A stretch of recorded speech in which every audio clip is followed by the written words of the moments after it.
अस्सलामुअलैकुम दोस्तों, आज मैं आपके लिए मज़ेदार और आसान से बन कबाब की रेसिपी लेकर आई हूँ। तो चलिए आइए रेसिपी शुरू करते हैं। बिस्मिल्लाहिर्रहमानिर्रहीम। सबसे पहले चने की दाल को आप आधा घंटे तक के लिए भिगो लीजिए।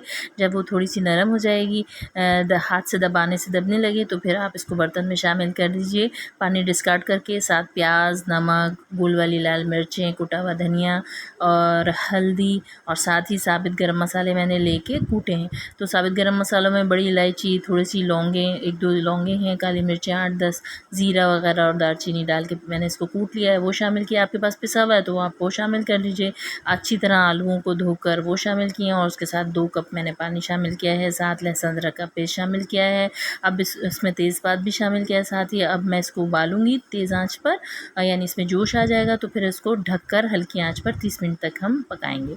साथ ही हम दूसरी तरफ चटनी बना लेते हैं। चटनी में मैंने हरा धनिया, हरी मिर्चें और पुदीना, साथ ही इसके शामिल किए हैं लहसुन अदरक, चंद जवे लहसुन के हैं और साथ थोड़ा-सा 1 पीस अदरक का है, कुटी हुई मिर्चें शामिल की हैं। थोड़ा-सा मैं लेमन जूस भी डालती हूँ ताकि चटनी का बहुत ज़्यादा कलर चेंज ना हो। साथ ही इसका जो मेन इंग्रीडिएंट है वो अमचूर है। इसको आप 2 से ढाई घंटे भिगोलेंगे तो स्मूथ चटनी बनेगी।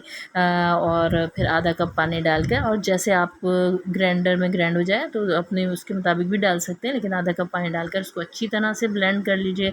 इसका अच्छा सा फाइन सा पेस्ट बना लीजिए। आपकी चटनी तैयार है। आप ये बंद पे लगाएंगे। इसके साथ ही आपका ये जो है 30 मिनट गुजर जाने के बाद तैयार हो जाएगा मटेरियल। आलू को निकाल लीजिए और उसके साथ इसका छिलके-विलके उतार के इसको हरी मिर्चियों के साथ चॉप राइस कर लीजिए। अब ये वक्त है कि आप इसकी टिकियाएँ बना लीजिए। अब ये टिकियाएँ जो है आप फ्रीज़ भी कर सकते हैं प्लास्टिक रैप वगैरह लगा के। अच्छा, मैंने थोड़े बड़े कबाब बनाए हैं। वैसे अमूमन बाहर जो बनते हैं वो थोड़े छोटे कबाब होते हैं। साथ 3 अंडे मैंने तकरीबन जो है वो उसको अच्छी तरह एक ही डायरेक्शन में बीट किया है, तो ये अच्छे फ्लफ़ी से हो गए। अच्छा सा झाग आ गया इनमें। अब आप जो है इन टिकियाओं को डिप करके, अच्छी तरह से डिप करके और इसमें फ्राई करती जाइए। ऑयल आप अपनी मर्ज़ी के मुताबिक भी इस्तेमाल कर सकते हैं। अगर कम ऑयल इस्तेमाल करना चाहें तो कम इस्तेमाल कीजिए। मैंने थोड़ा-सा ज़्यादा, वैसे मैं नहीं करती हूँ इतना ज़्यादा, लेकिन मैंने थोड़ा ज़्यादा ऑयल आज यूज़ किया है क्योंकि इससे वो जो बाहर जो टेस्ट होता है वो इसी से डेवलप होता है, ऑयल वगैरह से या घी वगैरह से।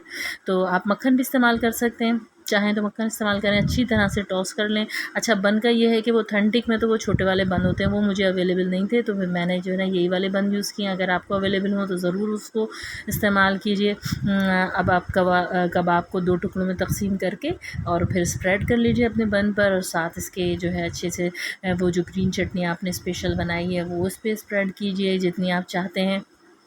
और साथ ही अनियन रिंग्स जाते हैं इसके। ऑथेंटिक में ये 2 चीज़ें इस्तेमाल की जाती हैं, लेकिन क्योंकि अब आपका टेस्ट है, आपकी चॉइस है कि आप इसमें खीरा, टमाटर, सलाद पत्ता या बंद गोभी का सलाद वगैरह इस्तेमाल करना चाहें, चाट मसाला छिड़कना चाहें, तो ये अब आपके ऊपर मुनहसर है। लेकिन ऑथेंटिक पे ये 2 चीज़ें इस्तेमाल की जाती हैं।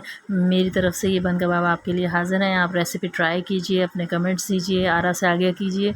फिर इंशाल्लाह मुलाकात होगी। अल्लाह हाफ़िज़।